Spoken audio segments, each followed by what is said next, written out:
Hey there, Gary Malkin, wisdomoftheworld.com. And Hope Fitzgerald, spreadinfinitehope.com. And together we've created u-awake.com, mastering the art of change. So before we go into the 4 steps, I'm going to throw you a fast one, Hope.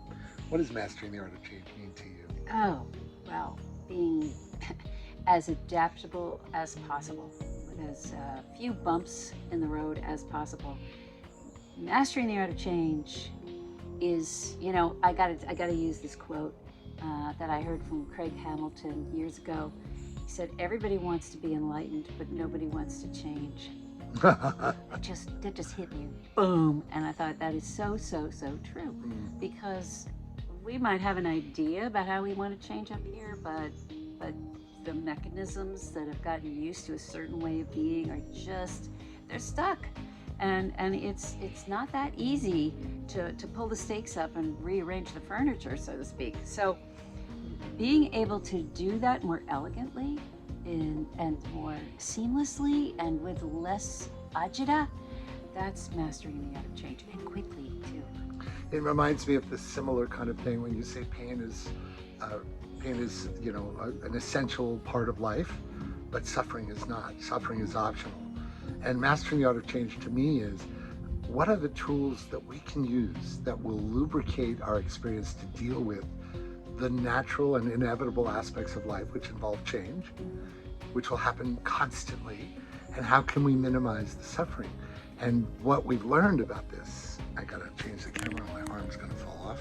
Okay, we learned about it is that it's the resistance to the change and the unconscious resistance to the change that creates the most suffering.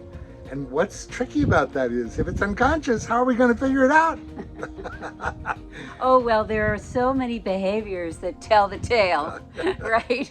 That So reveal many it. things that just like, no, I don't want to do it. It's pretty obvious once you start looking. So one of the things we've decided is, why don't we use beauty itself? Why don't we use beauty of coherence in beautiful liminal guided meditations? Why don't we use beauty to entice the part of us that naturally is drawn to the light of nature and the energy of coherence and the beauty of our souls, to drop us into the why? Why would I want to look at something I don't know or see or I'm aware of?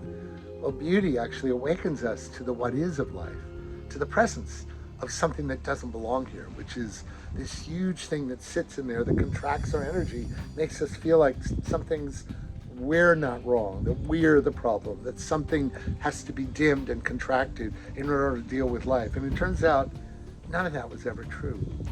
And we really create a safe environment for this kind of exploration, because it's not something that most people want to just jump into,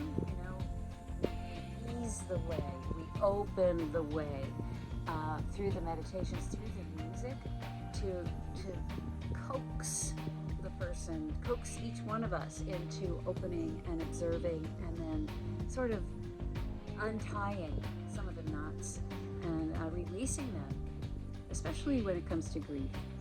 So what I want to ask you as we close this video is, are you ready to be initiated?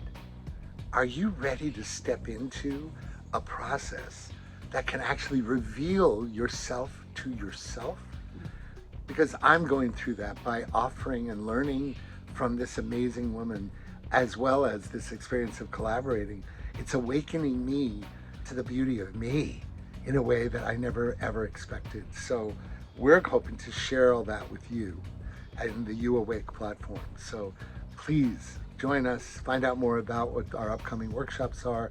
We're so excited about these 4 steps that have been given to us through our life experience. So we send you all our best. Yeah, we do. Take care of yourself.